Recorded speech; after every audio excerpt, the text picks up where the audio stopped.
Why are humans always unsatisfied?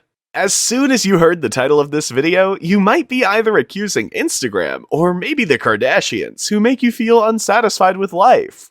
The reality is a little more twisted than that. Samuel Johnson, an 18th century poet, famously said, "My life is one long escape from myself." Sounds pretty doomsday, right? This shows that even hundreds of years back, people were still unhappy with their lives. But it is also true that the level of dissatisfaction of this generation is at least 1,000 times more than our ancestors. So, why is it humans are so dispassionate about their existence? We won't waste any more time discussing poets, but let's get started on the 4 basic reasons why humans are chronically unsatisfied. Body.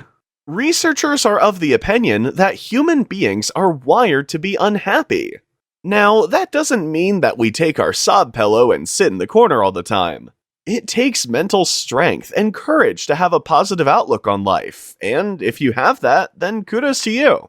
Here, we are going to copy a quote from a research that says, "If satisfaction and pleasure were permanent, there might be little incentive to continue seeking further benefits or advances."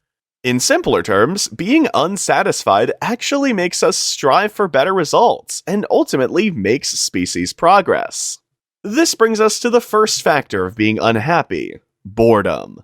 In this era, there is a multitude of things available to avoid boredom, like Netflix, TikTok, Fortnite, and apologies if I've left out some of your favorite apps. Humans go to extreme lengths to avoid boredom.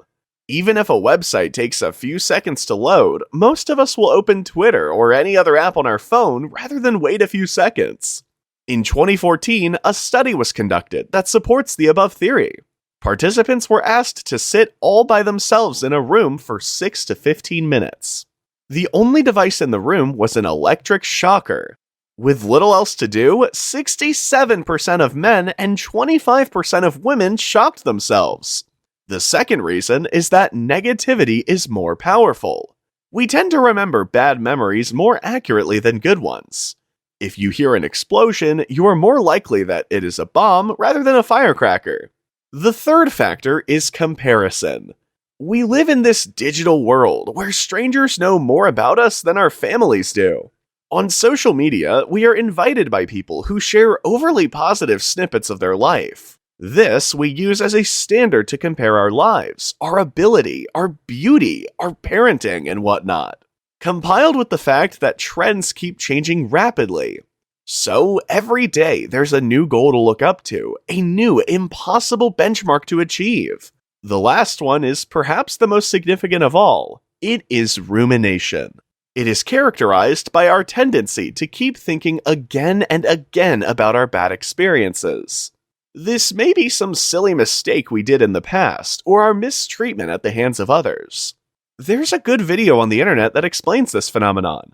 If we hold a glass full of water for 5 minutes, it starts to hurt a little bit.